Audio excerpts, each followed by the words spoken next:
മേലാകെ കരിയും തേച്ച് കറുത്ത തുണി കൊണ്ടൊരു മുഖം മൂടി ഇട്ട് ആരറിയാൻ പോകുന്നു തന്നെ. നിങ്ങൾ കസ്റ്റമേഴ്സിന്റെ പേയ്മെന്റ് ഒക്കെ നിങ്ങൾ നിങ്ങളുടെ അക്കൗണ്ടിൽ മേടിച്ചാൽ മതി. കാരണം എന്റെ അക്കൗണ്ടിൽ മേടിച്ചാണെങ്കിൽ എനിക്ക് ഇടയ്ക്കിടയ്ക്ക് ബാങ്കിന്റെ ഇഷ്യൂസ് വരുന്നുണ്ട്. ആദ്യം നമ്മുടെ അങ്ങനെയാണ് പറയുന്നത്.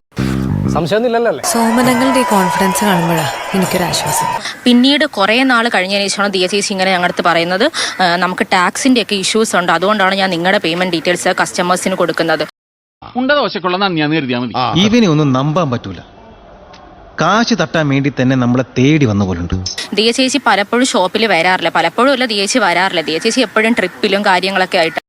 ശരീരമല്ലോ കണ്ടാമൃഗത്തിന്റെ ബുദ്ധിയില്ലല്ലോ. എന്നാ പിന്നെ ഞാൻ മറ്റേ എടുക്കട്ടെ. മറ്റേത് ഏത്? ഇങ്ങനെ എന്ത് പറഞ്ഞാലും ഇങ്ങനെ അടിച്ചമർത്തുന്ന സംസാരം, ജാതീയമായിട്ട് അധിക്ഷേപിക്കുന്നത്, മറ്റു ആൾക്കാരടുത്ത് നമ്മളെ പറ്റി കുറ്റം പറയുന്നത്.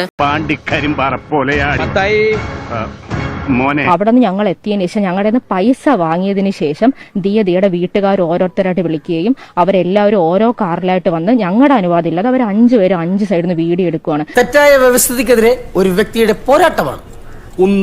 എനിക്ക് നീതി വേണം യൂറോണ്. ഇത്രയും തോന്നിയ കാണിച്ചിട്ടാ സത്യം പറഞ്ഞാൽ നമുക്ക് ഇത് ക്ലീൻ ആയിട്ട് ഡീൽ ചെയ്യാം.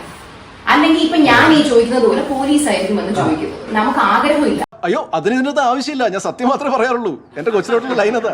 ചേട്ടാ ഇനിയിപ്പോ പോലീസ് വന്നാലേ ചേട്ടാ ഇതൊക്കെ പറയല്ലോ. ചേട്ടാ പോലീസ് കൊണ്ട് വരും, സംഭവം കഴിയുന്നുണ്ട്. സുഗതൻ മോഷ്ടിച്ചിട്ടുണ്ടെന്ന് അച്ഛൻ പറയുന്നല്ലോ. മോഷ്ടിച്ചിട്ടുണ്ടല്ലോ, ഉണ്ടല്ലോ. സുഗതൻ ഇങ്ങ പറഞ്ഞേ. കാര്യം പറയും എന്താണ് ചെയ്തത്. സ്കാനർ വേറെ നിങ്ങളുടെ സ്കാനർ. ഞാൻ കുടുങ്ങി ചാർലി, ശരിക്കും കുടുങ്ങി. ഇവര് പറയുന്ന സ്കാനർ നോക്കാവത്തില്ല, ക്യാഷ് ആണ് നമ്മൾ പ്രിഫർ ചെയ്യുന്നത്.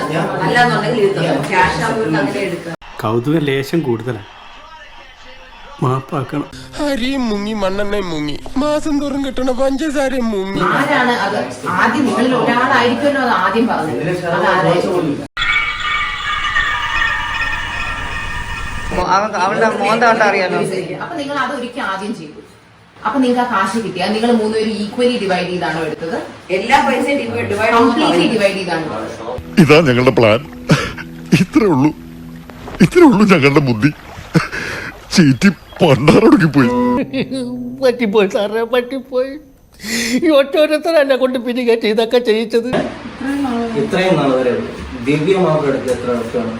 ബാക്കി 2 പോട്ടു അല്ല. അപ്പൊ ഗ്രൂപ്പ് ആയിട്ടുള്ളത്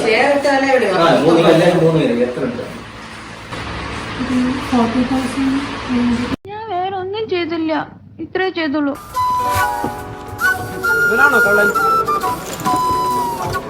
എന്തോരോ മാന്യൻ മാന്യന്മാരൊക്കെ ഈ പണി മോന്തത് കാണും.